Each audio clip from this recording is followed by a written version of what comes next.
श्री स्वामी समर्थ तुम्हा सर्वांचे आपल्या यूट्यूब चॅनलवरती मी अगदी मनापासून स्वागत करते।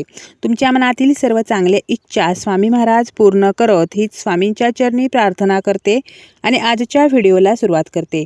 आजच्या व्हिडिओमध्ये आपण नवरात्रीमध्ये आपण 9 कोणत्या देवींची पूजा करावी तसेच नवरात्रीमध्ये नैवेद्य काय असावा ही माहिती थोडक्यात पाहणार आहोत।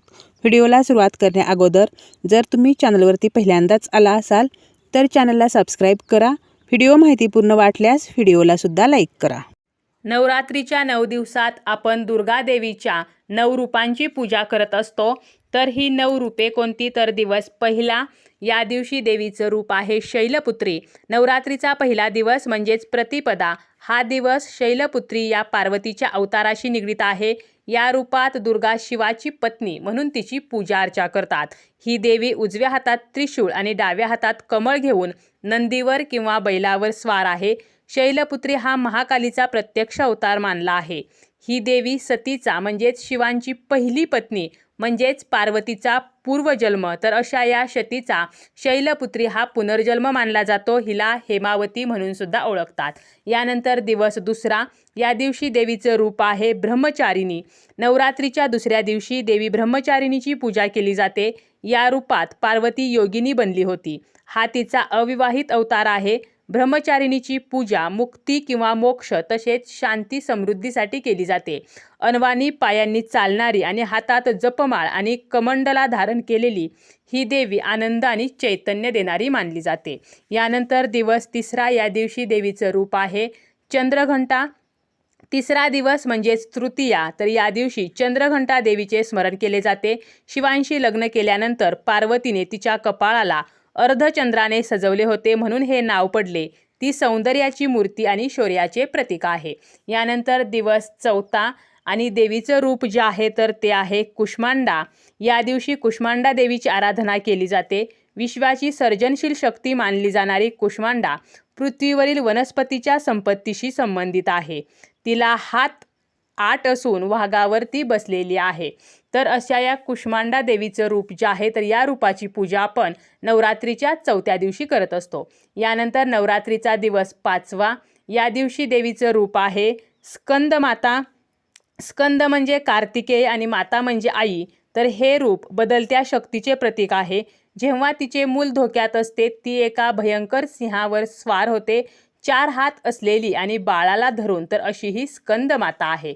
यानंतर नवरात्रीचा दिवस 6वा या दिवशी देवीचं रूप आहे कात्यायनी। कात्यायन ऋषींच्या पोटी जन्मलेली ती दुर्गेचा अवतार आहे। योद्धा देवी म्हणून कात्यायनी देवीची ओळख आहे। देवीच्या सर्व हिंसक रूपापैकी एक रूप म्हणजे कात्यायनी 4 हात असून सिंहावरती स्वार आहे। ती पार्वती, महालक्ष्मी, महासरस्वती तर यांचे रूप आहे। या दिवशी दुर्गा पूजा जी आहे तर ती सुरू होत असते।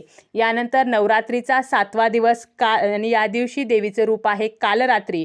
देवी दुर्गेचे सर्वात उग्र रूप असलेली अशी ही कालरात्री देवी आहे, जिची आपण सप्तमीला पूजा करत असतो।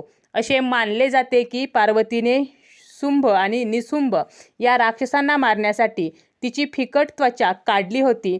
तिच्या अग्निमय डोळ्यात खूप क्रोध आहे आणि त्वचा काळी पडते। या दिवशी महासप्तमी साजरी केली जाते। नवरात्रीचा 8वा दिवस या दिवशी देवीचं रूप आहे महागौरी। महागौरी हे बुद्धी आणि शांतीचे प्रतीक आहे। यानंतर नवरात्रीचा शेवटचा आणि 9वा दिवस आणि या दिवशी देवीचं रूप आहे सिद्धिदात्री। उत्सवाच्या शेवटी नवमीला लोक सिद्धिदात्रीची उपासना करतात। कमळावर बसलेल्या या देवीकडे सर्व प्रकारच्या सिद्धी आहेत। तर अशी ही 9 दिवसांची 9 देवीची रूपे आहेत। आता पाहूया ते म्हणजे 9 दिवसाचे नैवेद्य कोणते। तर नवरात्रीचा पहिला दिवशी नैवेद्य आहे शुद्ध तुपातील पदार्थ किंवा शुद्ध तुपाचा तुम्ही नैवेद्य दाखवू शकता। यानंतर दुसरा दिवस नैवेद्य आहे साखर। नवरात्रीचा तिसरा दिवस नैवेद्य आहे गाईच्या दुधाचा नैवेद्य किंवा दुधाचे पदार्थ। नवरात्रीचा चौथा दिवस या दिवशी गोड भजी किंवा गुलगुले किंवा मालपुवा तर याचा नैवेद्य दाखवावा। नवरात्रीच्या 5व्या दिवशी केळीचा नैवेद्य। नवरात्रीच्या 6व्या दिवशी मध जो आहे म्हणजे मधाचा नैवेद्य दाखवावा। नवरात्रीच्या 7व्या दिवशी गुळाचा नैवेद्य। नवरात्रीचा 8वा जो दिवस आहे तर या दिवशी खोबऱ्याचे पदार्थ किंवा नारळापासून बनवलेले पदार्थ नारळ तर हा नैवेद्य असावा। आणि नवरात्रीच्या शेवटच्या दिवशी म्हणजे 9व्या दिवशी खीर, हलवा, पुरी किंवा तिळाचे पदार्थ तर हे नैवेद्यामध्ये असावेत.